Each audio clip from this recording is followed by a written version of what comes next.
जय हिंद दोस्तों, मैं सचिन शुक्ला अपने चैनल अजय एजुकेशन क्लासेज में आप लोगों का स्वागत करता हूं। आज हम लोग पढ़ेंगे सुमित्रानंदन पंत जी का जीवन परिचय।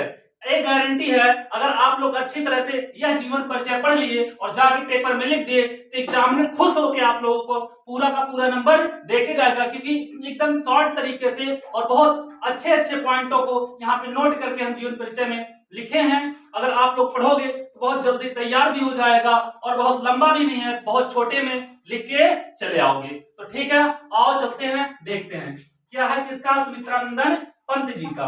तो पहले हेडिंग डालेंगे क्या बेटा, जीवन परिचय। जीवन परिचय हेडिंग डालोगे आप लोग, लिखोगे क्या लिखोगे, सुमित्रानंदन पंत जी का जन्म सन 1900 ईस्वी को अल्मोड़ा जिले के कौसानी नामक ग्राम में हुआ था। इतना लिख लोगे बेटा। उसके बाद इनके पिता का नाम श्री गंगादत्त पंत तथा इनकी माता का नाम सरस्वती देवी था। इनके पापा का नाम क्या था बेटा, श्री गंगादत्त पंत था, और माँ का नाम क्या था, सरस्वती देवी था।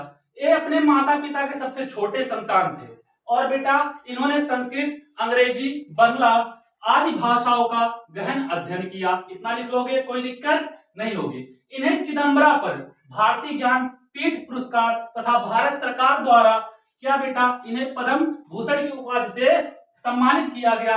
पंत जी 28 दिसंबर 1977 ईस्वी को स्वर्गवासी हो गए। इतना आप लोग लिख लोगे जीवन परिचय में, कोई दिक्कत नहीं होना चाहिए। क्या है, कुछ नहीं है बेटा। सुमित्रानंदन पंत जी पैदा कब हुए थे, 1900 ईस्वी में। इनके पापा का नाम क्या था, इनके पापा का नाम श्री गंगादत्त पंत था। मम्मी का क्या नाम था, सरस्वती देवी था। मेन पॉइंट याद है और बना के क्या करोगे, लिख लोगे, लिख देना। उसके बाद इसमें क्या लिखना, अंग्रेजी, संस्कृत और कौन सा बेटा, बांग्ला आदि भाषाओं का इनको बहुत ज्यादा नॉलेज था, गहन अध्ययन किए थे।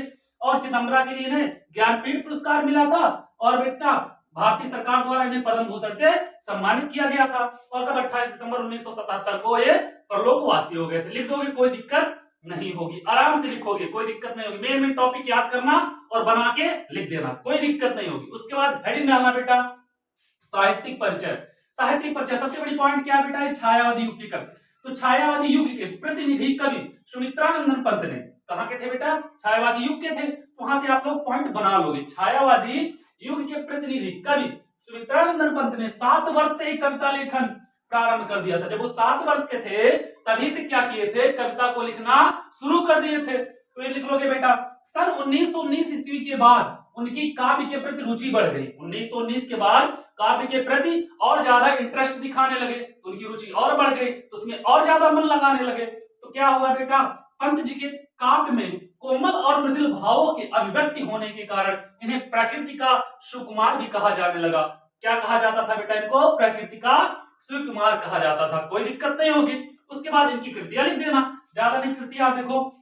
एक काव्य रचना भी करते थे, उपन्यासकारक भी थे, कहानी संग्रह भी लिखते थे। कहानी संग्रह कौन सी थी, 5 कहानियां, उपन्यास बेटा हार और काव्य रचना बिगड़ा, युगवाड़ी, उत्तरा लिख दोगे और अच्छा खासा 5 नंबर आप लोग बना लोगे। मेन पॉइंट सिर्फ याद करना और उसको बना के लिख देना, बहुत लंबा नहीं, 80 वर्ड तक होना चाहिए। ठीक है बेटा, चलो ठीक है, ऑल द बेस्ट।